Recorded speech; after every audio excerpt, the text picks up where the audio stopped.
Assalamualaikum warahmatullahi wabarakatuh.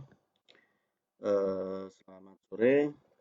Eh, Hari ini kita akan mulai terkait perkuliahan untuk metode peralatan dan metode konstruksi jalan rel terkait dengan pelaksanaan pembangunan konstruksi jalan rel itu sendiri.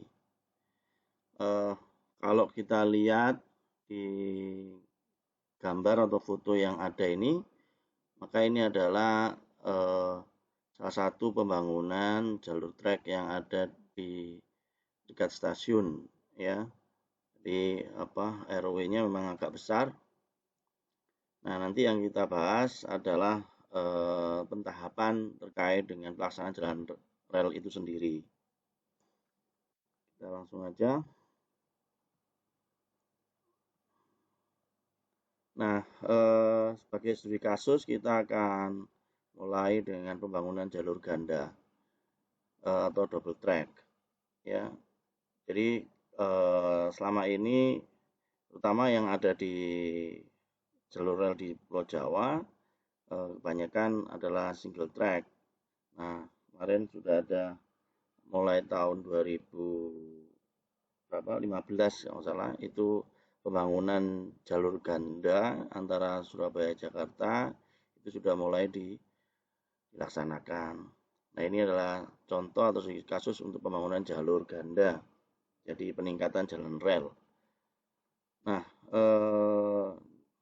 di sini sebagai acuan untuk pelaksanaan, tentunya kita harus punya as-built drawing atau shop drawing-nya, kemudian yang sudah dituangkan di dalam spesifikasi teknis untuk perencanaan atau pelaksanaan konstruksi jalan rel itu sendiri. Jadi kalau untuk konstruksi jalan rel itu memang banyak sekali mungkin timbunan dan juga galian karena perencanaan atau standar spesifikasi teknis untuk trase sendiri itu kan dia tidak boleh mempunyai kemiringan yang cukup tinggi, cukup besar terkait dengan jalan relnya itu sendiri. Jadi kemiringan ke arah memanjang itu maksimal adalah 1% atau 10 per mil untuk kereta yang dengan kecepatan atau kereta jarak jauh, ya, regional. Nah, ini adalah pentahapannya untuk pembangunan badan jalan rel. Yang pertama mungkin nanti akan dimulai dengan adanya pengukuran atau tes tanah. Tapi sebelumnya mungkin sebelum ada pengukuran, tes tanah dan pembinaan utilitas ini, sebelumnya harus ada dulu pengurusan izin yang terkait baik itu terkait dengan lingkungan, jadi dampak lingkungannya, kemudian atau yang lainnya. Tapi yang jelas AMDAL-nya, kajian mengenai analisa dampak lingkungannya harus sudah ada, begitu bagaimana nanti akan terjadi dampak-dampak pada lingkungan di sekitar jalan rel yang harus dikelola ataupun dipantau. Nah, apabila sudah keluar rekomendasi kajian lingkungannya atau izin lingkungannya, maka pelaksanaan untuk pekerjaan badan jalan rel itu bisa dilakukan. Tentunya juga melalui sosialisasi yang melibatkan dari stakeholder atau aparat setempat yang dilewati sepanjang trase jalan rel. Contoh, misalnya kemarin waktu rencana pembangunan double track antara Bojonegoro ke Surabaya Pasar Turi, itu kita juga menyusun yang namanya kajian mengenai dampak lingkungannya, di mana di situ melibatkan beberapa wilayah administrasi kabupaten kota, yaitu Surabaya, Gresik, Lamongan, dan juga Bojonegoro, dan juga kecamatan yang dilewatinya. Jadi sebelum pelaksanaan itu melakukan dulu sosialisasi, konsultasi publik untuk penyusunan AMDAL, dan terakhir itu sosialisasi kepada masyarakat, baik itu lewat lewat koran ataupun yang lainnya. Jadi lewat membuat spanduk ataupun pamflet yang ada di masing-masing kelurahan, dan juga menyebarkan kuesioner yang intinya itu ingin menjaring seberapa besar pengaruhnya dampaknya terhadap masyarakat akibat adanya pembangunan double track tersebut. Nah, kalau nanti ada dampak negatifnya tentunya harus dikelola dan dipantau supaya dampak negatif itu tidak menjadi besar atau diminimalisir gitu ya, supaya tidak ada gejolak di masyarakat.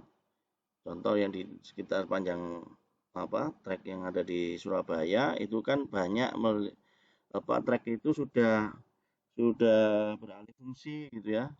Jadi lahannya KAI itu dimanfaatkan oleh masyarakat baik itu tempat tinggal ataupun tempat usaha. Nah, itu harus ada yang namanya pemindahan gitu ya, harus dipindahkan, tapi sebelum dipindahkan tentunya harus ada kompensasi gitu ya, walaupun itu sebenarnya bukan kewajiban gitu ya, tapi sebagai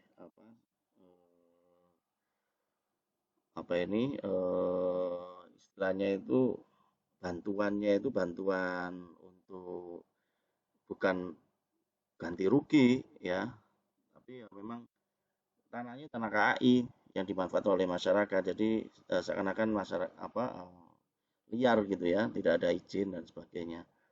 Tapi ini mau dikembangkan sehingga harus dipindah, bukan direlokasi, dipindah ya, digusur. Nah, itu ketika sudah keluar izin lingkungannya, maka pekerjaan dari Badan Jalan Rel ini segera bisa dimulai. Yang pertama adalah dengan melakukan pengukuran, kemudian tes tanah dan pemindahan utilitas apabila nanti mengenai jaringan utilitas, baik itu yang ada di bawah tanah maupun yang ada di atasnya, baik itu yang berupa jaringan atau saluran pipa PDAM, jaringan pipa gas ataupun yang lainnya, atau kabel telkom, atau kabel PLN yang ada di atasnya. Jadi dilakukan pemindahan utilitas. Setelah itu baru pembersihan lapisan atas, kemudian perbaikan tanah dasar, dan yang kemudian adalah penimbunan badan jalan rel. Nah, setelah penimbunan badan jalan rel itu mulai dilakukan pengadaan material ya, mengecer rel, istilahnya mengecer ya, meletakkan rel itu di sepanjang rencana trasenya itu, kemudian mengecer bantalan untuk relnya itu, kemudian juga mengirim wesel yang sudah dibuat sebelumnya di satu lokasi tertentu, kemudian baru dipindah ke dekat lokasi penempatannya. Nah, setelah itu baru dilakukan penimbunan badan jalan rel, menghampar balas. Jadi penghamparan balas. Setelah penghamparan balas, dilakukan penyetelan. Setelah dilakukan penyetelan bantalan, kemudian dilakukan penyetelan rel dan penyambungan atau pengelasan. Jadi penyambungan jalan rel itu ada banyak, ada beberapa yang sekarang ini dilakukan itu adalah di lapangan, yang sering adalah dengan mengelas atau menyambung dengan dilas gitu ya. Nanti akan kita lihat. Kemudian ada listring, angkatan dan tamping. Jadi badan jalan rel tadi atau rel yang sudah disetel tadi kemudian dilakukan pemadatan ya. Jadi ada pemadatan supaya balasnya itu yang di bawah bantalan ya, itu dia lebih stabil. Nah, itu kira-kira bagian alir untuk pentahapan pekerjaan jembatan jalan rel. Kita bahas satu-satu. Yang pertama adalah pekerjaan pengukuran. Tadi setelah keluar izin lingkungannya, segera setelah itu tim melakukan pengukuran di lapangan. Yang penting adalah salah satunya itu dengan melakukan pengetesan tanah, ya, baik itu sondir atau boring, ya. Intinya itu kemudian ada semacam test pit gitu ya, atau kita membuat lubang atau menggali tanah di sekitar jalan rel itu untuk mengetahui kira-kira ada utilitas apa yang ada di bawahnya itu, apakah ada jaringan pipa atau fiber optik atau yang lainnya. Kemudian juga pengukuran stasiun total elevation atau elevasi, ya, elevasi yang ada yang harus diikatkan pada benchmark terdekat ya dari situ. Nah ini adalah tahapan untuk pengukuran dan tes tanah serta pemindahan jaringan utilitas bila ada. Nah kemudian setelah pengukuran dilakukan dan kita buat outputnya adalah gambar gitu ya, gambar rencana di lokasi sekitarnya dan penempatan patok-patok di lapangan, maka tahapan selanjutnya adalah dengan melakukan pembersihan lahan, yaitu membuang lapisan tanah yang berupa vegetasi dan tanah lumpur, ya. Kemudian nanti digunakan alat ekskavator dan bulldozer. Seringkali yang menjadi masalah itu adalah tanah yang sudah digali tadi itu kan tidak semuanya kan bagus atau baik gitu ya. Walaupun jadi kalau untuk urukan untuk badan jalan rel mungkin tidak bagus ya. Sehingga ini harus dibuang. Nah, pembuangannya itu biasanya ada pihak ketiga yang sudah istilahnya itu bisa kita berikan ke mereka untuk bisa digunakan ke tempat lain. Apakah itu untuk nguruk di suatu tempat, untuk pembangunan rumah dan sebagainya yang di sekitar lokasi. Jadi pembuangan tanah tadi bisa dimanfaatkan lagi, ya intinya itu.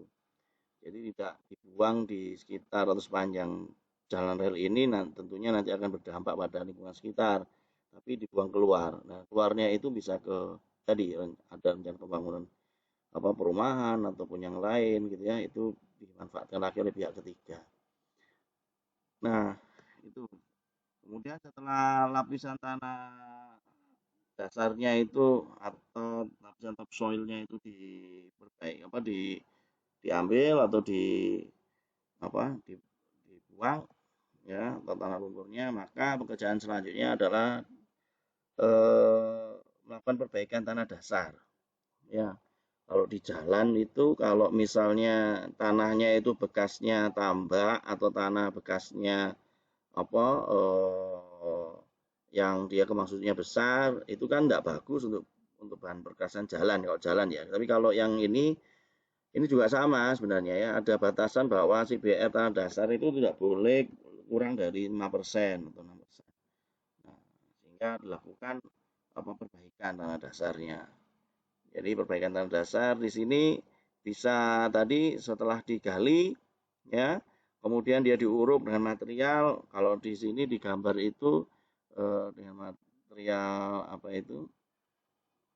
sirtu atau yang lainnya ya, atau kapur ya. Nah, kemudian dilakukan pemadatan, tapi sebelumnya dihamparkan dulu lapisan geotekstil ya. Dilakukan pemadatan tanah dasar, kemudian digambarkan geotekstil, di atasnya dikasih lapisan yang lebih bagus lagi, yaitu tanah uruk, misal gitu ya. Ini sebagai salah satu cara untuk perbaikan tanah dasarnya, ya. Tentunya sebatas atau ROW jalan yang akan kita laksanakan tadi pekerjaannya. Jadi di shop drawing itu kan akan muncul berapa kira-kira luasan untuk lokasi yang akan kita timbun gitu ya, termasuk di sini ada timbunan, ada kemiringan tertentu, tentunya ini kaki timbunannya harus diperhitungkan ya. Nah ini ada lapisan per lapisan begitu ya, kemudian baru dipadatkan.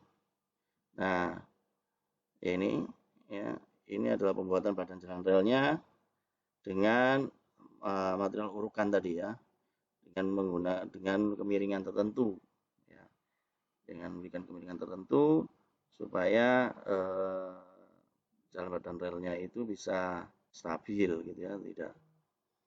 Nah ini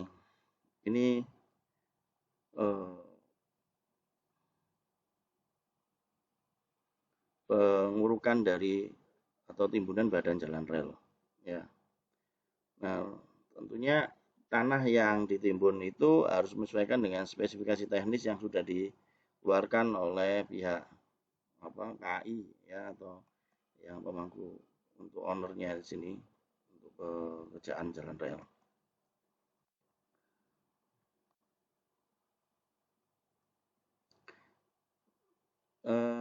Setelah tadi ya penimbunan badan jalan relnya itu sudah selesai, ya sudah dipadatkan, maka tahapan selanjutnya adalah pengadaan material.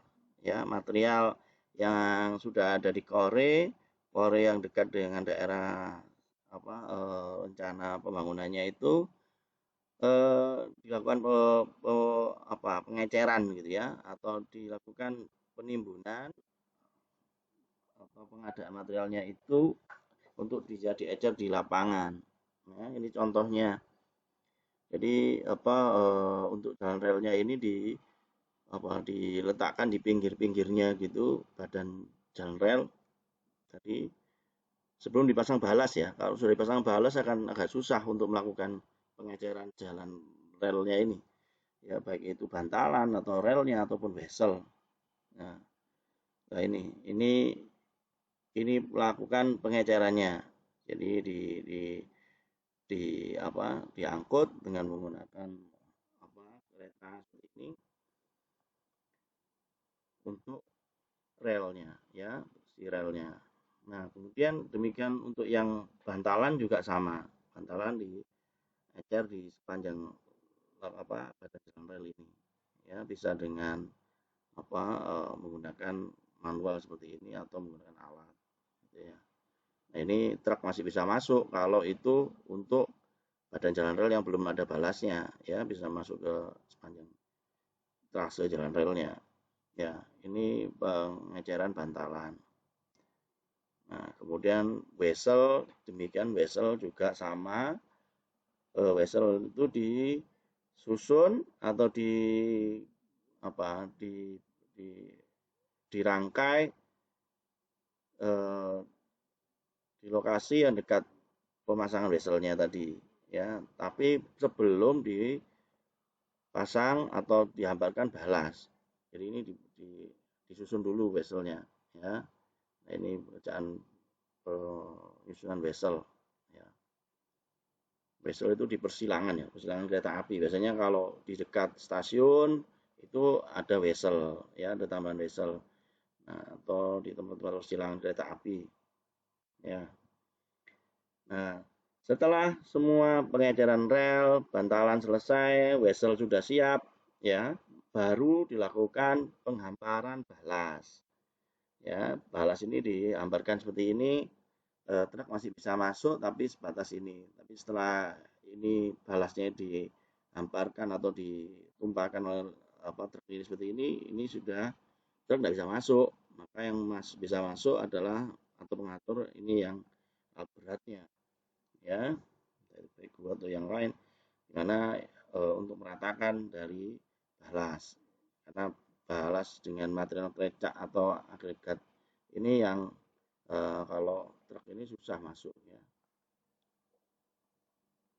Nah, kemudian setelah material balasnya tadi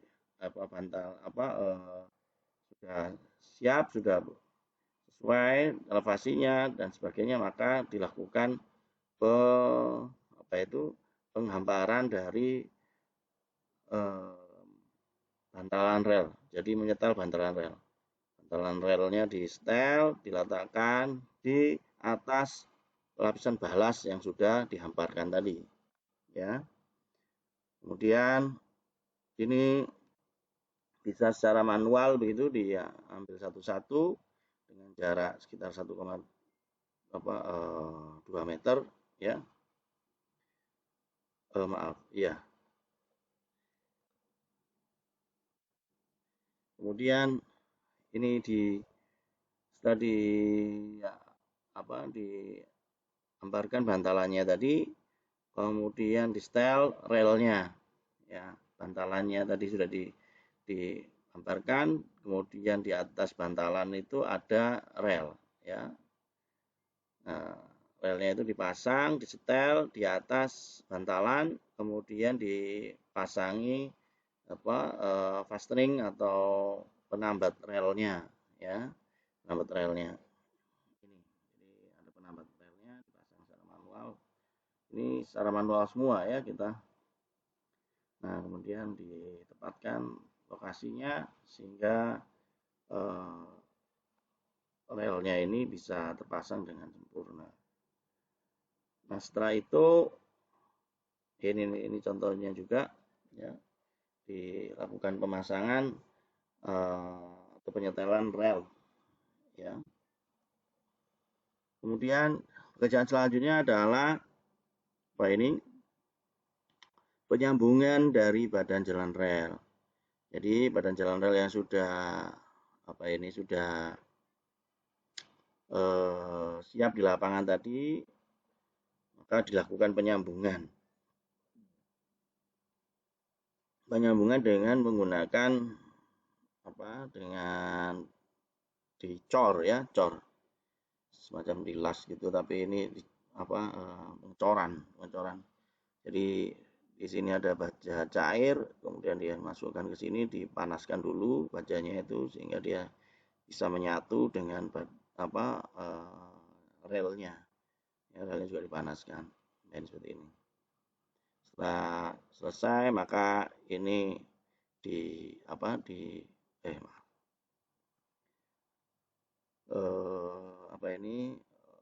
cor-corannya tadi kemudian dibongkar ya, Nah, sehingga akan terbentuk sambungan yang baik seperti ini ya. Kalau nggak salah setiap 100 meteran itu atau 30 meteran ya, itu harus ada sambungan yang dengan murbaut ya. Nah, kemudian dilakukan listring dan pengangkatan atau tamping. Jadi pada lokasi tadi kalau sudah sambung semua, badan jalan relnya tadi untuk lapisan balasnya itu kan ada mungkin yang masih belum padat sekali, maka dilakukan pemadatan. Nah, untuk bisa melakukan pemadatan itu tentunya dilakukan pengangkatan dulu, ya, diangkat, ya, kemudian seperti ini manual, kemudian dikasih lapisan balas, jadi krecak itu diisikan, kemudian baru dipadatkan. Ya, tentunya ini juga dicek ya panjang lebar spurnya itu berapa. Kalau di Jawa itu 1067, kalau yang baru itu 1435. Nah, jadi kalau yang double track yang di Jawa itu 1067. Nah, ini kalau kalau listring ataupun stampingnya itu tampingnya atau pengangkatannya itu dia pakai manual, ini pakai alat atau pakai kereta seperti ini. Ya, ini MTT ya, keretanya Machine Track Tamping. Jadi nama alatnya MTT, Machine Track Tamping. Jadi ya berjalan dia ini melakukan pengangkatan, kemudian melakukan listring, melakukan tamping juga ya, pemadatan. Nah, ini dilakukan dengan menggunakan alat. Ini kita sudah punya ya, ini DAOP 9 ya, sudah punya. Jadi alat MTT-nya ini. Jadi ini pertama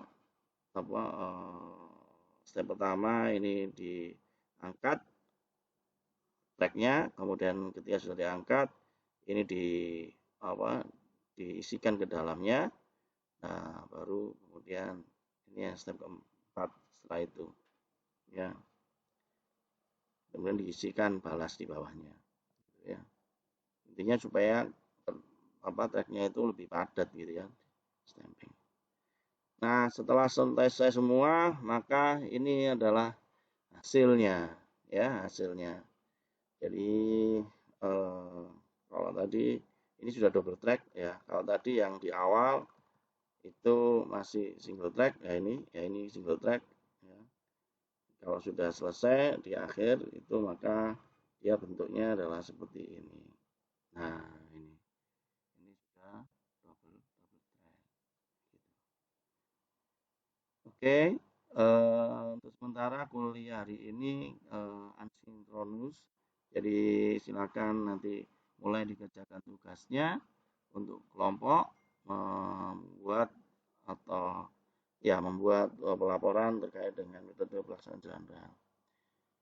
Semoga bermanfaat. Saya akhiri. Assalamualaikum warahmatullahi wabarakatuh.